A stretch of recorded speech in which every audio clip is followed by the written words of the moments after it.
नमस्कार मैत्रिणींनो, स्वागत आहे तुमचं माझ्या यूट्यूब चॅनलवर।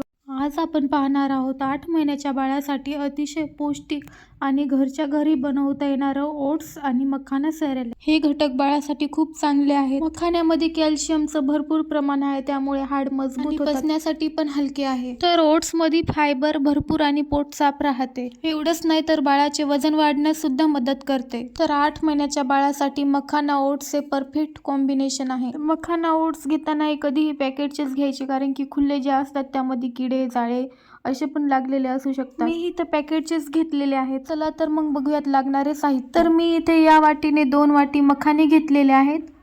मखाने छान निसून घ्यायचे आणि त्याच वाटीने 1 वाटी ओट्स घेतलेले आहेत। तर इथे गॅसवरती एक कढई ठेवून त्यामध्ये मखाने घालून कमी गॅसवरती मखाने छान कुरकुरीत होईपर्यंत भाजून घ्यायचे आहेत। इथे बघू शकता तुम्ही आपले मखाने छान कुरकुरीत असे भाजून झालेले आहेत।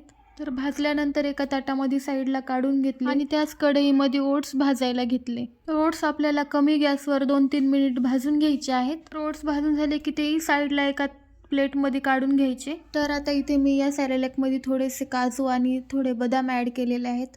तर तेही छान असे भाजून घेतलेले आहेत।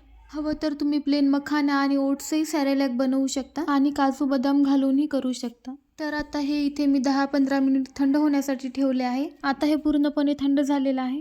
मखाना, ओट्स आणि घेतलेले ड्रायफ्रूट हे थंड झाल्यानंतर याची मिक्सरमध्ये बारीक अशी पावडर तयार करून घ्यायची। तर आता इथे बारीक करत असताना सगळं साहित्य वेगवेगळं बारीक करून घ्यायचं आहे। सर्वात पहिले इथे मखाने बारीक करून घेतले, कारण की मखान्याला थोडं बारीक व्हायला जास्त वेळ लागतो आणि ओट्सला थोडा कमी लागतो। त्यामुळे मी इथे सर्वात पहिले मखान्याची छान अशी बारीक पावडर तयार करून घेतलेली आहे। त्यानंतर पिठाच्या चाळणीने ही पावडर छान अशी चाळून घेतलेली आहे, जेणेकरून त्यामध्ये जे जाड राहिलेलं असेल ते आपल्याला वेगळं काढून घेता येईल। आता याच पद्धतीने आपण भाजून घेतलेले जे ओट्स आहेत ते मिक्सरमध्ये बारीक करून घ्यायचे आहेत। जेवढे शक्य होईल तेवढी याची बारीक अशी पावडर तयार करून घ्यायची आहे। ज्या ताटामध्ये आपण मखान्याची पावडर टाकलेली आहे त्याच ताटामध्ये ओट्सची पावडर टाकून घ्यायची। त्यानंतर आपण भाजून घेतलेले ड्रायफ्रूट हे बारीक करून घ्यायचे आहेत आणि त्यांनी जी आपण केलेली मखाना ओट्सची पावडर आहे त्यामध्ये मिक्स करून घ्यायची।